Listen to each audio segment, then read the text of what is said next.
tu fais face à des combats, une maladie, je ne sais pas, c'est le cancer, c'est le sida, je ne sais pas quel genre de maladie, enlève la peur. Remets-toi entre les mains du Seigneur. Parce que la peur, c'est l'opposé de la foi. Un homme, une femme de foi, ce n'est pas une personne qui a peur. C'est une personne qui marche avec assurance. C'est une personne qui croit que tout est possible.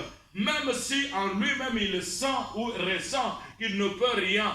Parce que la foi ne compte pas sur ses capacités, mais la foi c'est compter sur les capacités de Dieu. Un homme de foi, une femme de foi compte sur les possibilités divines à pouvoir trouver solution à ces problèmes. Et la troisième des choses que nous avons dit que lorsque nous faisons face à nos Égyptiens, à nos problèmes, nous devons continuer la marche, nous devons continuer dans notre marche, nous devons rester concentrés, focalisés sur les objectifs à atteindre.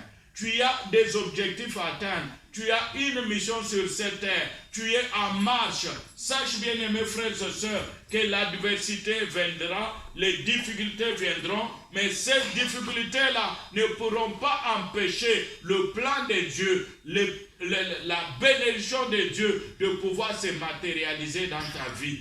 Les objectifs de ces combats, ça sera pour te décourager ou pour t'empêcher d'accomplir le projet que Dieu a sur ta vie. Les enfants d'Israël, ils n'étaient pas sortis de l'Égypte pour rester dans le désert ou bien pour camper éternellement devant la mer Rouge. L'objectif que Dieu avait pour eux, c'était qu'ils puissent posséder la terre promise, qu'ils puissent posséder Canaan.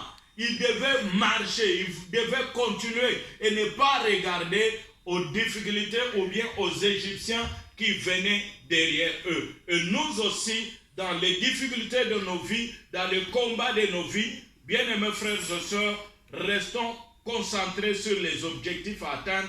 Continuons notre marche. Comme je le disais tantôt, vous voyez déjà dehors, il n'y a plus la pluie. Mais si tout le monde était resté dans sa maison parce qu'il y avait la pluie à l'extérieur, on ne serait pas ici aujourd'hui. Nous devons, malgré la pluie, nous devons, malgré la fatigue, malgré les douleurs dans le corps, nous devons rester concentrés sur l'œuvre de Dieu et poursuivre notre marche avec le Seigneur. Alors aujourd'hui, nous continuons dans cette même ordre d'idées en lisant dans les livres d'Exode, chapitre 17, verset 8 au verset 15. Exode 17, chapitre 17, verset 8 au verset 15. Nous allons lire la parole de Dieu dans Exode chapitre 17, verset 8 au verset 15. La Bible dit ceci. Les Amalécites vinrent combattre Israël à Rephidim. Alors Moïse dit à Josué, choisissez-nous des hommes, sors et combat les Amalécites. Demain je me tiendrai au sommet de la colline, le bâton de Dieu dans la main.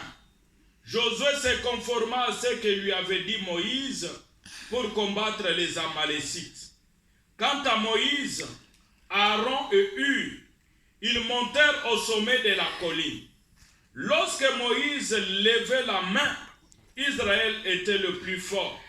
Et lorsqu'il baissait la main, Amalek était le plus fort. Comme les mains de Moïse devenaient lourdes de fatigue, ils prirent une pierre qu'ils placèrent sous lui et s'assit dessus. Aaron et Hur soutenaient ses mains, l'un d'un côté et l'autre de l'autre. Ainsi, elles restèrent fermes jusqu'au coucher du soleil. Et Josué fut victorieux d'Amalek et de son peuple au tranchant de l'épée. L'Éternel dit à Moïse, écris cela dans les livres pour qu'on s'en souvienne et déclare à Josué que j'effacerai les souvenirs d'Amalek de dessous le ciel. Moïse construit un autel et l'appela l'Éternel mon étendard. Il dit, parce que les Amalécites se sont attaqués au trône de l'Éternel, il y aura guerre il y aura guerre de l'Éternel contre eux de génération en génération. Amen. Amen. Amen.